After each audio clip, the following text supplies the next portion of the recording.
So in the next deduction proof that we're going to do here, we want to demonstrate how nested contradictions can play a role in some of the proofs that you'll do. This comes about when you're trying to, eliminate disjunctions or eliminate negations, and you're trying to deduce bottom in a variety of different ways. And the way that these can nest inside of the assumption boxes can be kind of tricky to get your head around originally. And this is sort of expanding on the complexity of some of the proofs that you've already seen inside of the course.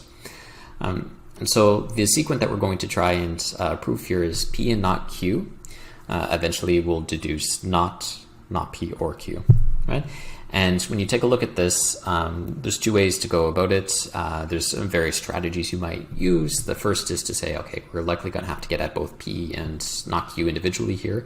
So as a very quick first step, you can do the conjunction elimination, preserving both left and right. So now we have as like additional premises both not Q and P, and we can use this anywhere inside of the proof now because it sort of sits at the top.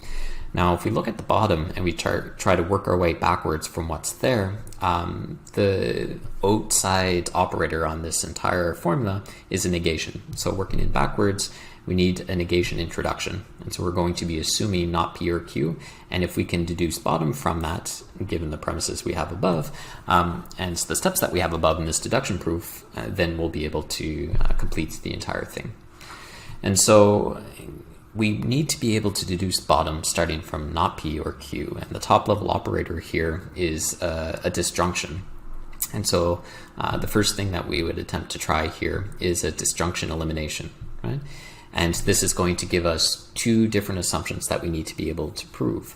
And so because we are trying to deduce bottom and we're starting from a disjunction, the two different boxes that we create will individually need to deduce bottom as well, right? So if we can arrive at a contradiction by just starting with not P and the premises above, lines 1 to 3, and additionally arrive at a contradiction by starting with just Q and the premises 1 to 3, then we've concluded that we can go from not P or Q to arrive at our contradiction in line 9 down here, right?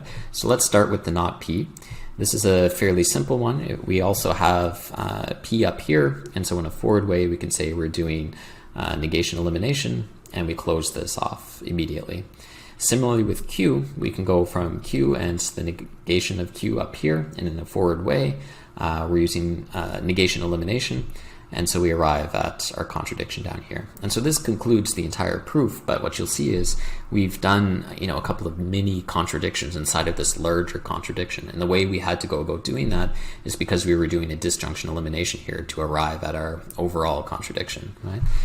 And so what you'll see for some of the bigger proofs in the course is that you need to have these nested assumption boxes and keep track of what you have access to in order to use for arriving at these contradictions, which will allow you to prove these sort of larger formulas.